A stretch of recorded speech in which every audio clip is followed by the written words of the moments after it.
Hi, this is Ike from Groovy Entertainment. Today we're going to book on record play for you. Today's book is Snow White and the Seven Dwarfs for 1977. So let's get started.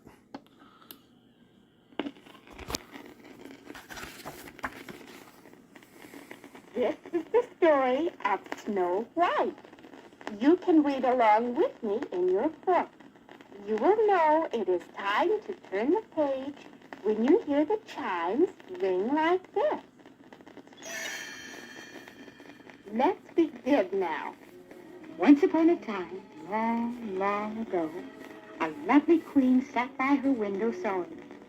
As she worked, she thought, if only I had a little daughter, how happy I would be.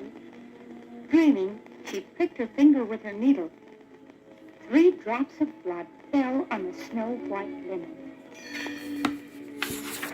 How lovely my little girl would be if she had lips as red as blood, skin as white as snow, and hair as black as ebony, thought the queen.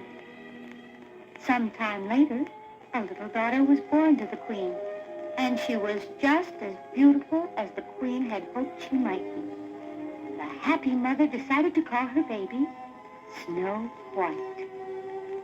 But the queen was very ill, and when Snow White was still a little girl, her mother died. Snow White's father, the king, was broken-hearted. For many years he was sad and lonely. But at last, the lonely king married again, and there was great rejoicing in the land. His new queen was very beautiful to look upon, but alas, her heart was cold and cruel. The queen was vain, too. She would spend hours dressing herself in fine clothes and brushing her black hair. Then she would stand by the mirror and admire herself. She was so vain that she wanted to be the most beautiful woman in the kingdom. Now the queen's most prized possession was a magic mirror. Every day she asked it, "Mirror, mirror on the wall, who is the fairest of us all?" If the mirror replied that she was the fairest in the land, the queen was happy, and all was well. But sometimes another lady was named. Then the queen would fly into such a terrible rage that the people around her trembled with fear, and the wicked queen would order the poor lady to be killed. Meanwhile, Snow White was growing up to be more and more beautiful. And as well as being pretty, she was so sweet-natured that everyone loved her. Everyone but the queen. The queen looked at Snow White jealously. At last she could stand the sight of the lovely princess no longer. She banished Snow White to the servants' quarters. Snow White's fine clothes were taken away from her, and she had to dress in rags like the other servants. And like the other servants, Snow White had to work very hard. She slaved from early morning until late at night, scrubbing and cleaning the palace floors, washing the dishes, sewing, and mending the queen's clothes. As she worked, she would sing so sweetly that the birds would come to listen to her voice. She will soon lose her beauty, thought the wicked queen. For who can call her lovely in her old rags, and with her hands roughened by work? Nevertheless, the queen went to her mirror, and day after day asked the same question. "Mirror, mirror on the wall, who is the fairest of us all?" The wicked, vain queen was still afraid that one day Snow White would grow up to be more beautiful than anyone else in the land. While she worked, Snow White dreamed beautiful daydreams about a handsome prince. Someday, she knew, he would come and carry her off to his castle in the clouds. It seemed to the jealous queen, as she watched Snow White, that the princess grew in loveliness as each day passed. And indeed, though Snow White wore ragged clothes, her beauty was plain to see. At last came the day the queen had been dreading. "Mirror, mirror on the wall, who is the fairest of us all?" she said, and the mirror replied, Her hair like night, her skin like snow, her name Snow White. Angry Queen called her huntsman to her. "Take the princess into the forest and bring me back her heart in this jeweled box," she said. The huntsman bowed his head in grief. He had no choice but to obey the queen's command.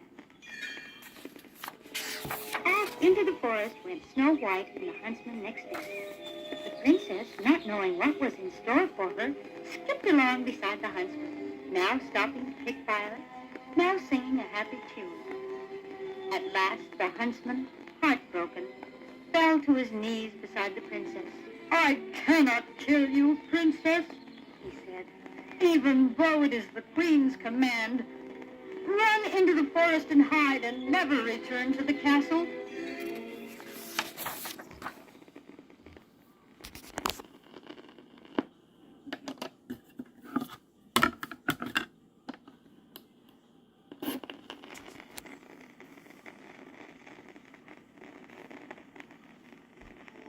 Alone in the forest, Snow White wept with fright. But she was not really alone, she found. All the little woodland animals were her friends, and, chirping and chattering happily, they led her to a new home. It was a sweet little, tiny little house in the woods the animals showed Snow White. But no one was home, and when she looked in the window, my, what an untidy sight met her eyes. The sink was piled with unwashed dishes, and everything was thickly blanketed with dust. "Maybe the children who live here need someone to keep house for them," said Snow White. "Let's clean their house." So in they went, and with the help of her new forest friends, Snow White soon had that little house spick and span. Then she went upstairs and fell asleep across the 7 little beds. As she slept, home from work came the 7 little men who lived in that house in the woods. "Hi-ho, it's home from what we go," sang the 7 little men, the 7 dwarfs. Then they saw their little house, just as Snow White had seen it. But they knew at once that something was changed. It was clean. Up the stairs crept the 7 dwarfs, and there they found Snow White just waking up. "Oh!" cried Snow White. "I know who you are." She had read their names on their beds. "You're Dopey, and Sneezy, and Happy, and Grumpy, and Dark, and Bashful, and Sleepy." Snow White told the dwarfs about the wicked queen's plot, and they insisted that she must stay with them. "Supper is not quite ready yet," said Snow White, who was very pleased to be asked to stay. "You just have time to wash." "Wash!" cried all the little men. They had almost forgotten what the word meant, but they were soon scrubbed clean, and even Grumpy got a soaking. The 7 dwarfs soon grew to love Snow White and her merry ways. The next morning, instead of going to work in their mine, the 7 dwarfs decided to make a beautiful new bed for Snow White. The 7 little men would not have worked so happily if they could have seen beyond the forest. The wicked queen had learned that Snow White was still alive, and now, disguised as an old woman, she was making her way to their very own house with a poisoned apple for Snow White. When the dwarfs had left Snow White that morning, they had warned her to stay in the house. "Be careful of strangers," Grumpy had said, as Snow White kissed him goodbye, and Snow White had promised that she would be careful.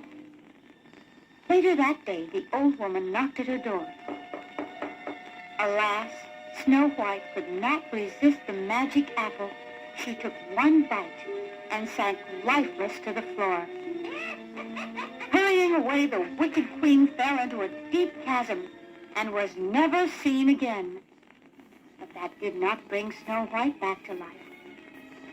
The sorrowing dwarfs laid her on a bed of gold and crystal and kept watch over her night and day.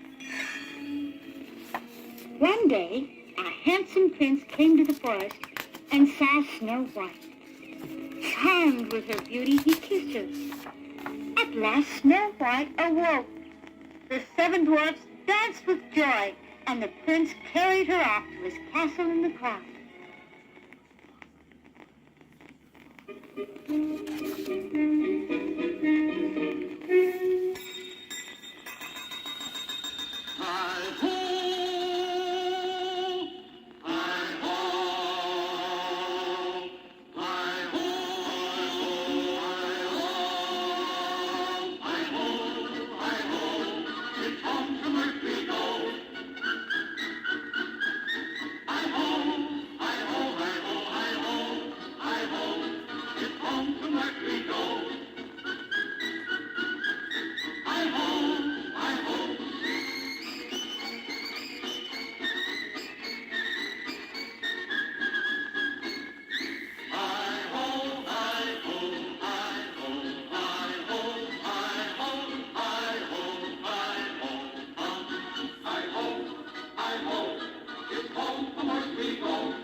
So that was Snow White and the 7 Dwarfs for 1977. So if you like, subscribe, share, and comment, have a groovy day with another video coming out real soon.